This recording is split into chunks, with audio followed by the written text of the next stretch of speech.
Hello अमृत। Hello के हम खुशबू बोलतानी। ई नंबर के कर हम सखी के मोबाइल ह। तहार मोबाइल राते जवन मैसेज कइले रहला भैया पढ़ के पापा के बता देले बारन। अब हम घर से बाहर नहीं आ सकत, हमरा के भुला जा। जानू तोहरा बिना हम एक पल नहीं जी सकत। काहे ऐसे करता रू? प्लीज एक बार आजा, बड़ी मन करता। आजा न मिले पिछुआरी सनम, खोली के आपन के मारी सनम। कब से हम करतानी तहरे इंतजार, तू ही तो हौरानी जिंदगी हमार। कैसे हमारे पिछुआरी सनम, भरा पड़ल बाटे भारी सनम।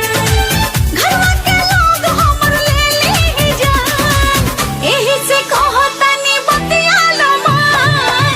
आजा न मिले पिछुआरी सनम, खोली के आपन के मारी सनम।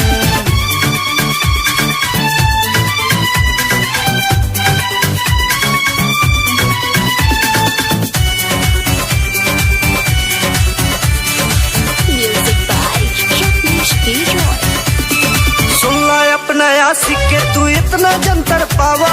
मामला बाटे गड़बड़ा वही खुद के तो समझावा। सुनला अपना आशिक के तू इतना जंतर पावा। मामला बाटे गड़बड़ा वही खुद के तो समझावा। आजा न मिले पिछुआरी सनम, खोली के आपन के मारी सनम। कैसे हमारे पिछुआरी सनम, पहरा पड़ल बाटे भारी सनम। आजा न मिले पिछुआरी सनम, खोली के आपन के मारी सनम।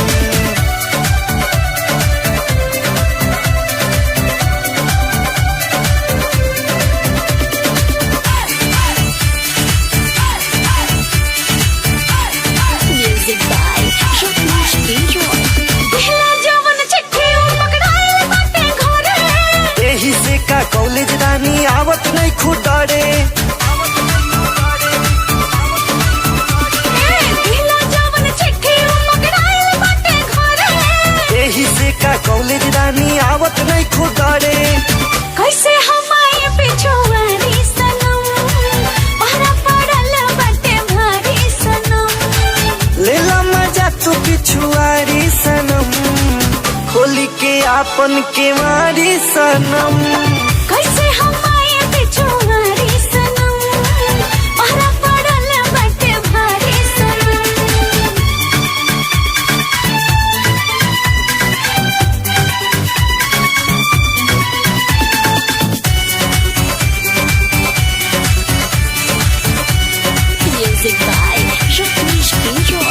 बीतल बा परीक्षा जब से दिहलू नहीं खबर। अमृतों प्रकाश मौजब रखा तनिका सबर।